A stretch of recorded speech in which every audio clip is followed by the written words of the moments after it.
Tuhan bersamamu dan bersama rohmu. Inilah Injil suci menurut Yohanes. Dimuliakanlah Tuhan.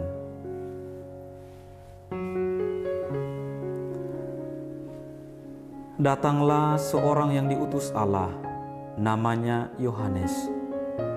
Ia datang sebagai saksi untuk memberi kesaksian tentang terang, supaya oleh dia semua orang menjadi percaya. Yohanes sendiri bukan terang itu, tetapi ia harus memberi kesaksian tentang terang itu.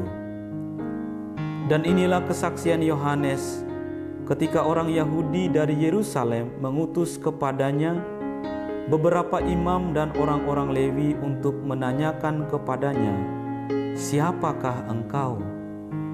Yohanes mengaku dan tidak berdusta, katanya, "Aku bukan Mesias." Lalu mereka bertanya kepadanya, "Kalau begitu, siapakah engkau? Elia?"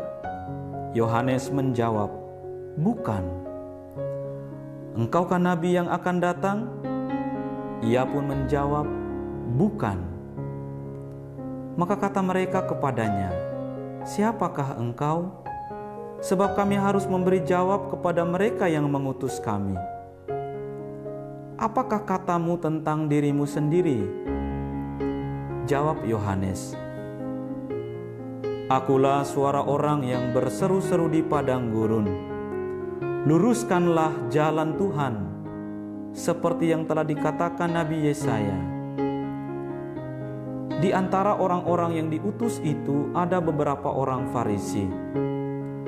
Mereka bertanya kepada Yohanes, "Mengapakah engkau membaptis, jikalau engkau bukan Mesias, bukan Elia, dan bukan nabi yang akan datang?" Yohanes menjawab kepada mereka, "Aku membaptis dengan air, tetapi di tengah-tengah kamu berdiri Dia yang tidak kamu kenal, yakni Dia yang datang kemudian daripada aku. Membuka tali kasutnya pun aku tidak layak." Hal itu terjadi di Betania yang di seberang sungai Yordan, di mana Yohanes membaptis orang. Demikianlah sabda Tuhan. Terpujilah Kristus. Saudara-saudari terkasih, khotbah kita pada hari Minggu Advent ketiga, Minggu 17 Desember 2023, diambil dari khotbah menjemaat edisi November dengan judul Sabda Sudah Menjadi Daging. Saudara-saudari terkasih, dalam prolog Injil Yohanes dengan gamblang disebutkan bahwa Yohanes bukanlah terang. Dia datang untuk memberi kesaksian tentang terang yang akan datang.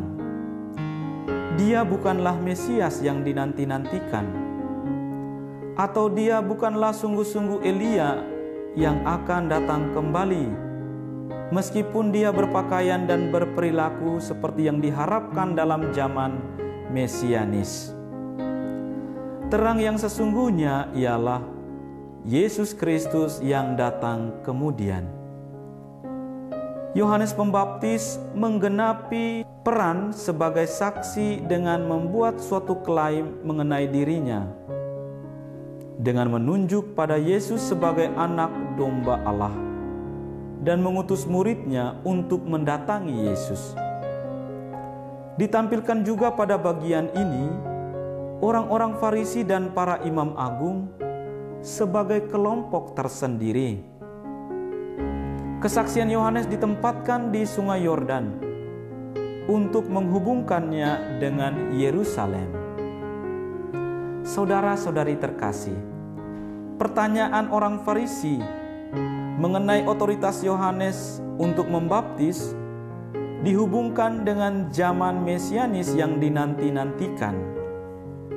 Baptisan dihubungkan dengan yang terurapi. Dalam Injil Sinoptik, perbedaan antara Yohanes dan Yesus ditempatkan dalam baptisan dan pemurnian dalam Roh, serta ucapan Yohanes tentang siapa dirinya yang jauh lebih kecil daripada Yesus. Dalam Injil Yohanes memodifikasi dengan sebuah jawaban tentang Yesus yang tidak dikenal oleh orang-orang Farisi. Dengan demikian, kedatangan Yohanes Pembaptis merupakan antisipasi dari kedatangan Yesus.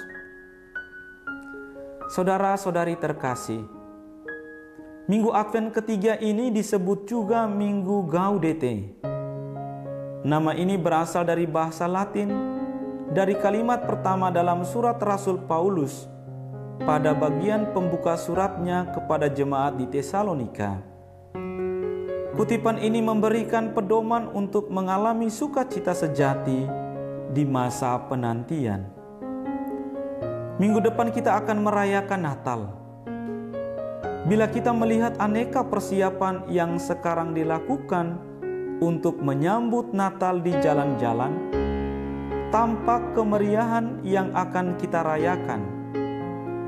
Hiasan-hiasan dan pernak-pernik Natal kiranya dimaknai sebagai kesiapan hati untuk menyambut kedatangan Tuhan Yesus. Seruan untuk bersukacita di masa Advent menyadarkan kita bahwa yang akan datang ini yang kudus dari Allah. Kedatangannya membawa keselamatan dan sukacita.